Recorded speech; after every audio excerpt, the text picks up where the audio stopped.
Hi guys, my name's Thiên Phước, Phan Phúc Thiên Phước. I've been working as an MC, news anchor, and content creator for 8 years. I've got a lot of comments and responses saying things like, "It's great learning English with you," or "It really works. I feel like I can pull it off now. It used to be frustrating." And I'm so happy and grateful for that. To me, it's not that you guys are incapable of learning a new language. Rather, it's just a matter of incorrect instructions. The way or the method we've been taught is flawed. Of the numerous explanations for why all efforts are in vain are the following.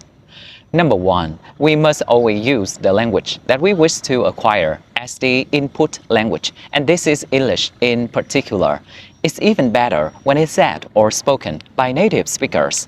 Videos that people break down a Vietnamese sentence into its constituent parts and then examine them in English, like subject plus verb plus object, blah blah blah, are a great way to ruin English thinking and make learners work too hard merely to get a broken language. It takes like 3 or 4 minutes to complete a sentence, but it's just writing, not speaking. And when you get to the 5th sentence, you totally forget the previous 4. So what's the point? When we Vietnamese people talk or speak Vietnamese, we don't break down sentences into their constituent parts and then try to figure out their functional roles. We just have committed our parents, our grandparents, or people around us entire phrases in certain situations to memory since we were little. So have the Brits and Americans. Actually, learning to communicate boils down to 3 easy steps. Listen, understand, and repeat, and there are absolutely no complicated formulas involved at all. Number 2, only real images, things and people are processed and stored in our brain as memory. We won't be able to remember some Mary or Peter in the textbooks from other Marys or Peters in realities if the identities are just sketchy drawings. Specific events and narratives help to leave deeper impressions on these memories. It's similar to the time when we were young and our parents held us in front of fish or flowers and taught us our first words.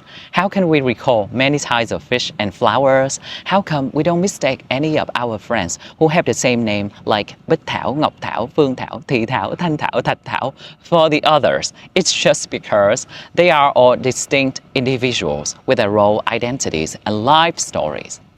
Number 3, it is not necessary to learn academic or specialized vocabularies if your goal is not to get a degree or certificate.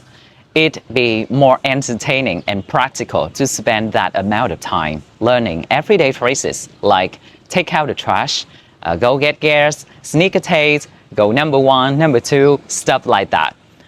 Financial charts and tables, medical equipments, global warming, politics, the surface of Mars, industrialization, mechanism. These are topics that Vietnamese people rarely discuss, even in Vietnamese. We expand our professional vocabularies by adding terms specific to our line of work. However, we were unintentionally misled when we were in high school and started studying certification examinations. We got to learn the things we won't even use while we're not good at the things we need. It's so meaningless and frustrating. For those reasons, I've created the Tiếng Anh không công thức series in order to correct all the errors mentioned above and enable everyone to speak numerous whole sentences with ease.